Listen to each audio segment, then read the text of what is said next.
This is Colin McGuigan for IFLTV. Eduardo, do you know how long have we not spoken? I've been so kind to you on social media, right? Because you talk about people like when someone's head goes and their ego goes out of control, right? One thing I don't have is an ego. Cole, stop it. And then you're posting like pictures once again of you looking the other way, whilst but all this like, what was that leather jacket you had on the other day? Yeah, honestly, see that leather jacket. I went to reply to one of your posts, and you know that you do like, because you're so muggy, you put like a quote out from a song. You're that guy. Do you know what I mean? Like, there's not one. Yeah. Like gangsters walk the streets while I'm so fly, or something like that, and then some like bars after it, and it's like, come on, stop it. What were you gonna reply to it? Just what on earth is this? Like, let's just quickly, because I know boxing fans get the hump because they don't like it when. But let's just go quickly. I mean, I think the issue is that you couldn't pull it off. Come on. It's only a wee Zara number. You deleted them. Nah, it should be just there. See, it's that good. You don't even see it. Where is it? One of these ones? No, down. One down. And what is that? Firstly, awful. You're not. That. What on earth? What is that? That is unbelievable, that jacket. And the fact that I can pull it off, I feel good in it. Yeah, but mate, listen, I feel feeling good in clothes is really important.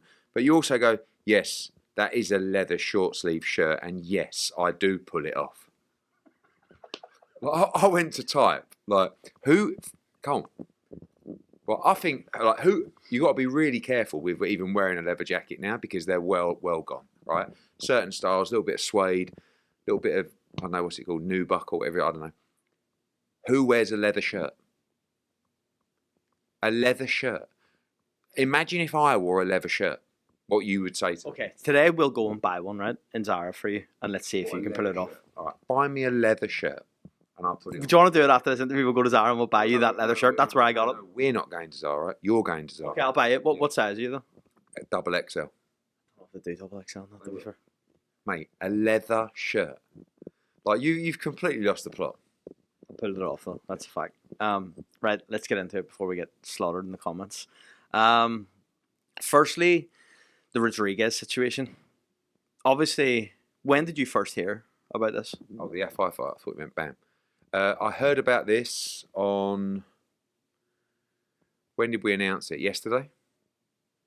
Yeah. Which was the day before. Just for a timestamp for people to know. So that was Wednesday. We announced it Wednesday morning. Heard about it about 11 p.m. Tuesday night. Asked for more information from VADA. Obviously, since the fight and on the night, a lot of people. You heard Sonny Edwards' comments during the fight. Like, don't get me wrong, he's a good fighter, but obviously this performance was just unbelievable, and the amount of punches that he threw. So you always get kind of speculation. Just so people know, and this is important because I think people need to know, and we need to find a better solution to this. We had additional VADA testing during camp for both guys, which he passed, but failed his on-the-night test, which is horrible because you don't get a chance to stop the fight from happening. Does that make sense? So obviously he's had his random testing in camp passed, and then he pops on the night. And yet Galal Yafai has to go through 12 rounds of a really treacherous night, which can take its toll physically on you. I mean, thank God nothing bad happened, but what if it did? So I think it's important to say, and I want to be as neutral as possible in the situation, whilst also feeling a bit sick that our guy potentially, subject to what's found. I mean, we're still in this innocent till proven guilty, etc. role, but the fighter Rodriguez needs his opportunity to explain himself and to go through that process. But the reality is if he's found guilty, which ultimately it was in his system when he boxed, then we will be looking at obviously writing to WBC, making sure Galal Yafai is the mandatory challenger, and more importantly, with the British Boxing Board of Control, that the result is overturned if he's found to be guilty, which, the horrible situation is, and this was the same, with other people, is when he was in the ring, he had that in his system. But I know what you're saying there, but it doesn't matter if he had it in the system 2 weeks before in the ring. He still had it in the system, right? If allegedly it is so that he had it in the system. So if a fighter has it in their system at all in training camp, how do we eradicate this from the sport? In training camp, when we received the results of his test in training camp prior to the fight, which is exactly what you want. The problem is, same with Ryan Garcia when he fought Devin Haney, they're entering the ring with it in their system. So physically, obviously the aim is, if it's in their system, the fight doesn't take place, doesn't go ahead. You'll get onto the Katy stuff in a minute. I mean, it's like, but the issue is Galal had to endure 12 rounds of that. I think there's no doubt that it was in his system, in the fight. And this is the key, in the fight. The fight never got pulled because we can't have pulled the fight because he passed his test during camp. And unfortunately, there's no procedure where on the day of the fight, I can come to you a couple of hours before, test you, get it off to the lab before the fight happens. Do you know what I mean? Which, in a way, you really want some kind of testing to double make sure on the Thursday or Friday that there's nothing in the system. But when you send it off to VADA, like in that situation, the testing that was done on fight night with VADA, the testing that it was done during camp, we paid for that additional testing, right? But the problem is, obviously, once the fight takes place, you don't get the opportunity because you test on the night to know if it's in his system. Does that make sense? So I feel sick for Galal. And, we're watching this fight. And I knew it was a dangerous fight. But I'm also watching this fight going, I can't believe this guy. Like, how is he fighting at this pace for 12 rounds? I've had unbelievable stick from Mexican, he's put up, I think, Rodriguez, I haven't actually translated it, but something along the lines of, this is a setup from Eddie Hearn and Matchroom. It's like, I can't win. Like, what do you think that Galal Yafai lost the fight? So I spoke to VADA and said, do us a favour, mate. Like, what planet do these people live on? It was in his system when he boxed. We'll get on to Katy in a minute, but I think a lot of people's gripes maybe with this, and unfortunate in the way that you get, like you said, the stick from both ends, but a lot of people say, Eddie, where's the same energy from Conor Benn? What's the difference for people that maybe don't understand the difference between the Conor Benn situation and this one? I mean, one is this fight took place, but also those results came out pre-fight and they were given to the commission to make their decision, which is the British Boxing Board of Control. I keep, jokes aside about, I am boxing, all that bollocks. I don't make decisions, disciplinary decisions. That's with the commission and the board. So when Conor Benn failed his test, it was given to the British Boxing Board of Control immediately. They had the results the same time we had it. And it was on them to make a decision. Now, what they wouldn't do is make a decision. And that's why we got in a big mess. This is very different. He passed his test during camp, a random test. And then it gets to fight night. But the problem is, how do you make sure that you know that when a fighter enters the rings, there's nothing in their system? And because if you look at the timescale, it was 2 weeks to get the results from VADA, which is kind of standard. Can be anywhere between kind of 10 days to sometimes 3 weeks to get the results from VADA. So sometimes you're testing a week before the fight. You don't get those results till a week or two after. And it's not just as easy as a pinprick to say, yeah, he's sweet. It's like a detailed blood analysis that goes to a lab in Salt Lake City. It's a long process. But we need to find a way that kind of gives you the truth about a fighter entering the ring. Is there a test that we can do on the morning of the fight, right, Saturday morning, where it's a quick analysis or something that means that you can't enter the ring with that in your system? Because as I said, luckily, I'm going to say luckily, but thankfully, Galal come through the fight. What if he didn't come through the fight? And this guy was allowed to end. People will, because they'll just, they want to try and blame it on someone. There's no blame. He passed his test, but on the night, a sample that was taken after the fight, not before the fight, after the fight, he had PEDs in his system. And that's the same as Ryan Garcia or those guys. Ryan Garcia passed his tests leading up to the fight. But he was still, when he fought Devin Haney, whether it was intentional or not, it was in his system. And that's the same with Rodriguez. Whether it was intentional or not, one thing we know, it was in his system when he boxed Galaya fight. And for that reason, the fight should not count. Because it was an unfair advantage. Intentionally ingested or not, it was in his system. So it's, you know, and like that, like I said, that was a physically taxing fight for Galaya fight. With that being said, the Katy situation seems bizarre than this weekend. I mean, the Katiev situation in a little bit is a bit similar to the Conor Benn or the Billy Joe Saunders situation, where a testing agency that is not aligned, or the official agency of the commission, come out and say this guy's failed a test. What I want to know is, I put Katiev on in March. He boxed on my show in Sydney. Why is this coming out now? I think it was in 2013. Smells a bit, to be honest. Like, I mean, what they all of a sudden, just before the biggest fight of his career, want to say, oh, by the way, a year ago or a year and a half ago, this guy failed a drugs test and he's banned. Doesn't really make sense.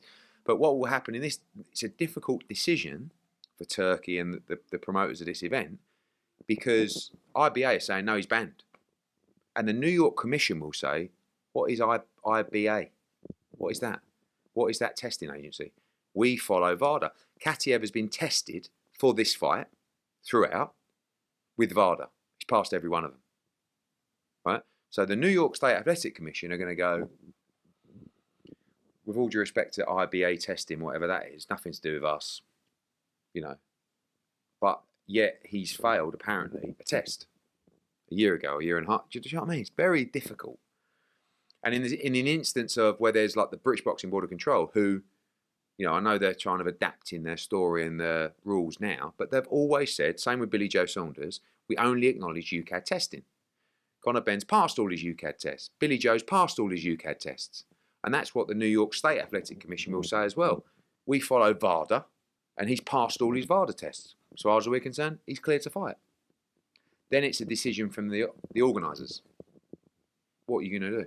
Do we do, going forward, maybe 365 testing for every fighter? Or is it just financially not? Yeah, most fighters, a lot of the fighters, obviously WBC clean programming, the British Boxing Board of Control have 365 testing with UCAD. We do it now for every main event and most co-mains and sometimes the whole undercard. Riyadh season do an unbelievable job. The whole card is tested, which is great.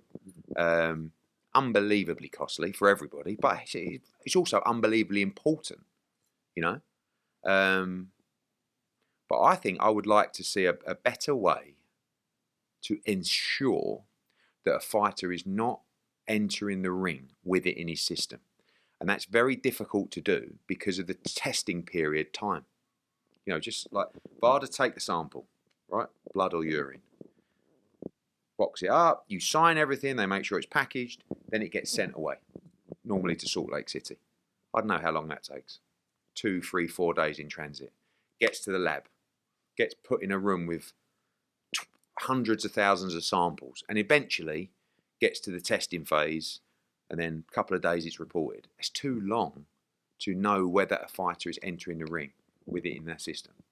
Do you think boxing should be, obviously this is done for plenty of sports, right? Should boxing be put to the forefront because your life is on the line? Yes. It's not a game of tennis. It's not a 100-metre race. It's like the physical damage that Galao took in that fight potentially is a lot different to how the fight would have played out if this guy didn't have that in his system. Now, there's a lot to come out about it, and we do have to, and you know, I say this because if it was my guy, I would be saying you need to give him the opportunity to go through the process before you hang him out to dry. Everyone would hang him out to dry immediately. There's British fighters at the moment that have been caught and they're still going through the process, right? So, and obviously different energy applies to different people, especially from the media. I get that, depending on their size and their story. But, like, for me, there needs to be a better process. That's the ultimate line. But you need also to let Rodriguez have his chance to explain himself. I don't know enough about the substance, but what we cannot escape from, and this is what I said about Ryan Garcia, when he boxed Devin Haney, he had Osterine in his system. Facts. Unlucky, unintentional, I don't know the answer to that. Rodriguez, when he boxed Yafai, he had, I can't even remember the substance, don't even think it's out there, but I know the substance through VADA reports, he had that in his system. Facts. Facts. Intentional, unintentional, I don't know. But that's what we've got to try and stop particularly. So it's one thing getting them in camp. It's another thing making sure during that period they can't enter the ring. And only the scientists will tell me how you can make that happen with an on-the-day test. Because I don't know. Moving on from the drug conversation. Harlem Eubank has been quite critical of Carl Frampton, Tony Bellew especially. What did you make of that kind of, all those comments from Harlem? And can you understand his frustration? Not really. I like Harlem, and I've spoke very positive about him. His style is really not good to watch. It's really not exciting to watch, and the style didn't really gel. I thought it was warming up a little bit, 4, 5, and 6, but. But his point there, Eddie, is that that was how he was planning the fight, right? Stink the gaff out for 6 rounds and then come in late and take Jack Catterall out, fantastic. Which you have to appreciate. That's how maybe his team and game plan wanted it. Respect, stink the gaff out for 6 rounds automatically puts me on the back foot and goes, thanks very much. That's really what we wanted, you know. I mean, the reality is Jack was ahead in the fight. I thought Jack was actually starting to make his mark on the fight. What happened. You can't start blaming Carl Frampton and Tony Bellew. I mean, these guys are very passionate. Like, people have relationships with people. Carl Frampton is very close to Nigel Travis and Jamie Moore, right? And Jack Catterall. So obviously, now, should that be carried through in the commentary? No. But you can't blame him for going into the dressing room and wishing him luck. It's his mate. I mean, you've got to try and be as neutral as possible when you're doing the commentary. But it's very difficult to give someone credit in the fight when they are not engaging and they are making it a stinker. Like you said, that was his game plan. So you're going to get criticism. But we have seen Harlem, in his defence, we have seen Harlem Eubank consistently start slow, maybe try and frustrate the other fighter and then finish them late. Against poor opposition. That wasn't going to happen in the Jack Catterall fight. But guess what? We'll never know. What you can't say if you're Harlem is, I can't believe what happened. You had a clash of heads. You both had horrible cuts. The ref made the right decision. That's it. Unlucky for both of you, for the fans, for the guy who paid the bill. We didn't get what we wanted. But don't start this like. Sometimes it's like this, like victim, like they robbed me. Oh, is it? No, mate.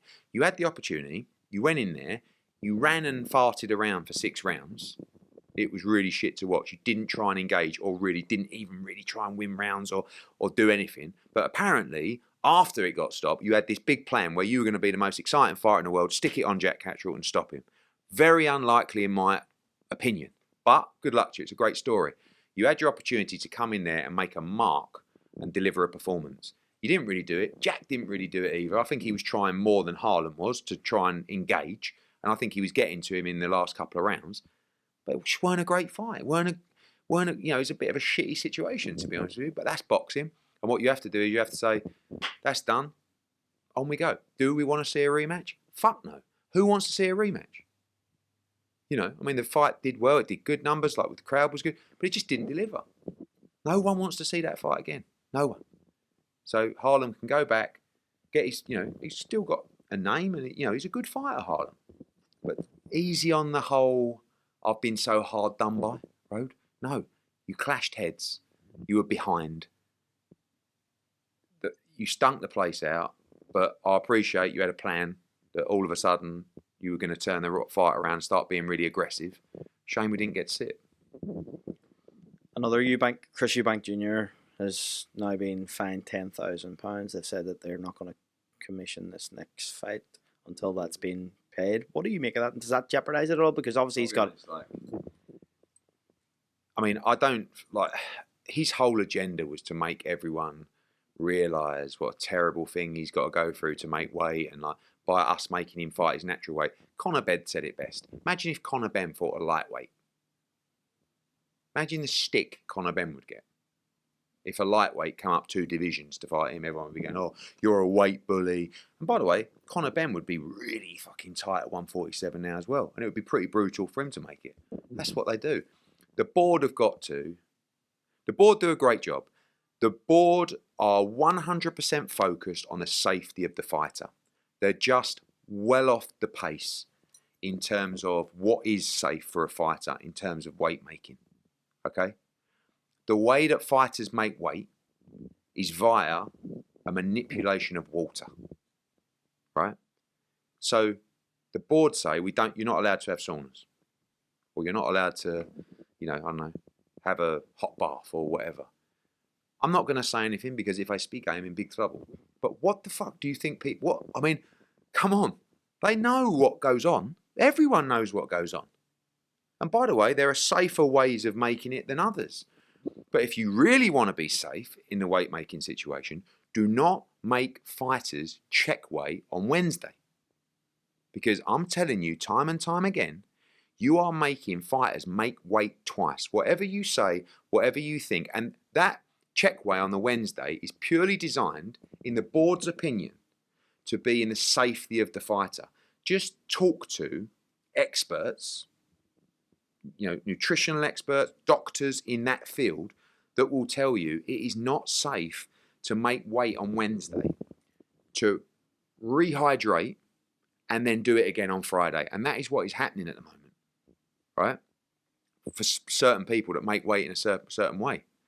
So how do you think a fight... It's like when the board, right? Look at this, right? So-and-so comes into weigh and he's 2 pound over, 3 pound over. And the board go, you've got 1 hour to make the weight. Where do you think they go? For a walk around the block? You've got 1 hour to take off 2 pounds. Come on. It's like this hidden secret where it's like, we know how you do it, but you're not allowed to say anything about it. And if you do, you get fined. We just need to have an open conversation. Eubank's quite he's the type of individual who would want to make a point here, right? If he doesn't pay this 10,000 fine, what a stupid thing to say. Would you? What? But he thinks he hasn't done wrong. It doesn't. Everything's contrived with that camp. It's like they wanted everyone to go, look at Eubank, God, because ultimately it's hard for people to make weight. 90% of fighters have a horrible shit time and have to go through a real tough period making championship weight. They don't put it out across social media. Look at me. Look at this.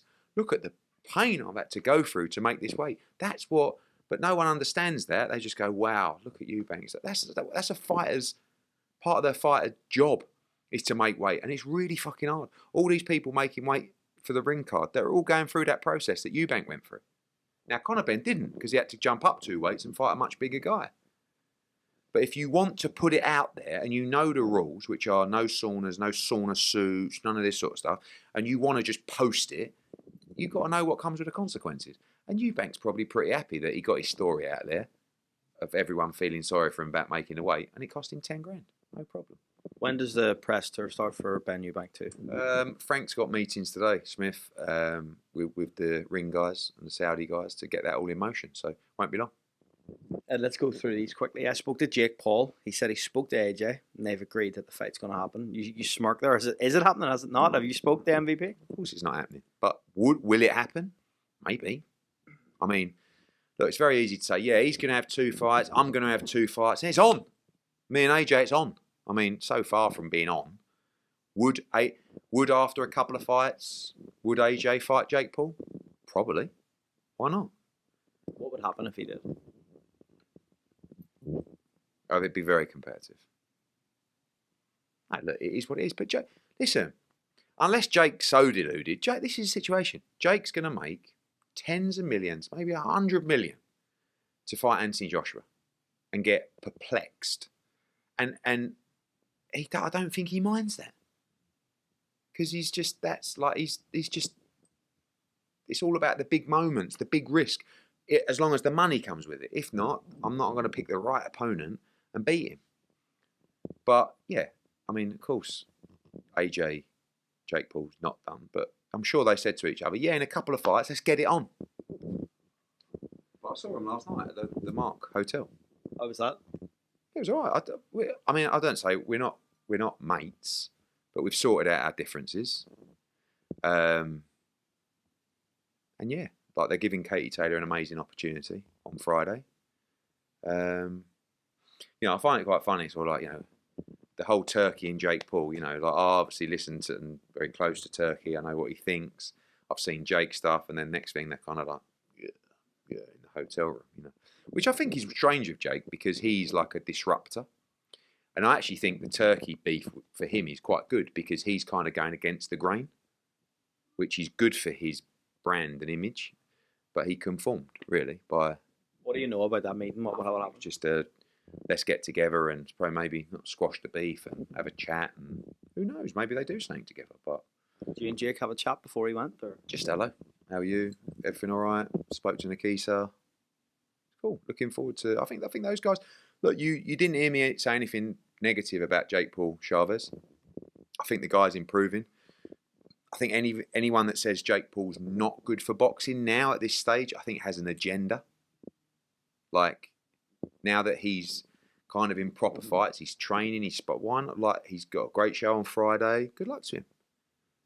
Just on that show on Friday. Katy Taylor, I spoke to her and I said to her, you know, about this potential of the end coming soon and whatever comes with it, maybe a final fight in Ireland. Is that on the agenda for Matchroom? Because you haven't had her on one of your shows now for a few fights. Yeah, for 2 fights. This is the second fight that she's been on a Netflix card. Great opportunity for her financially. You know, the platform. We're 2-0 up. You know, worst case it's 2-1. We've still won. But best case, and the case we all want, obviously, is 3-0. And I believe it will be. I think she'll put on a clinic on Friday night. I really do. And after that, we'll see. Tyson Jonas, maybe, in Dublin, Ireland? Can't really see it, to be honest with you. Obviously, you've got the Chantel Cameron trilogy. But now she's with MVP, it's tougher to make, right? Yeah, maybe. But who knows? Like, let's just win on Friday. That's all that matters. Maybe, I don't know. Would it be the last one? Would it be... you know, everything's based on a performance. Would you be sad to see her retire after a fight that isn't on Matchroom and DAZN, though? No.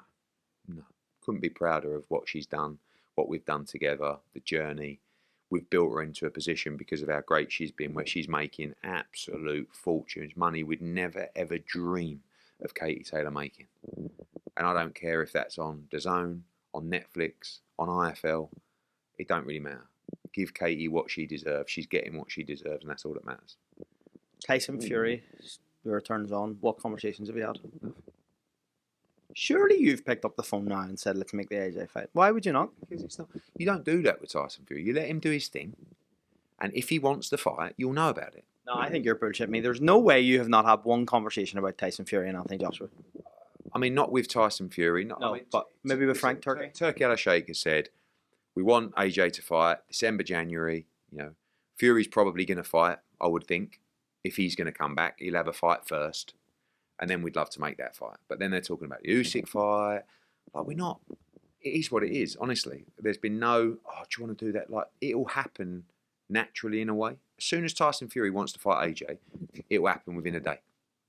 But we can't. Let him do his thing. Let him talk about Usyk. Let him do that. And if he's serious and we can make the fight, it will happen naturally. A few quick fire ones. Crocker Donovan, done. Windsor Park, done. Yeah, in the works. I mean, look.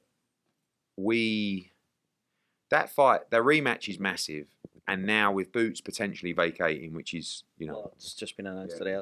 Well, there you go. I didn't know when this was coming out. So it is for a world title now. Let me just check what you've said. What did you say? Don't think there's anything official from us yet, is there? I don't know if there's anything official from you, but it's on the governing bodies' websites. Is it? Which one? Edward, just cut the bullshit and tell me. Come on. Very likely Crocker Donovan will be for the world title.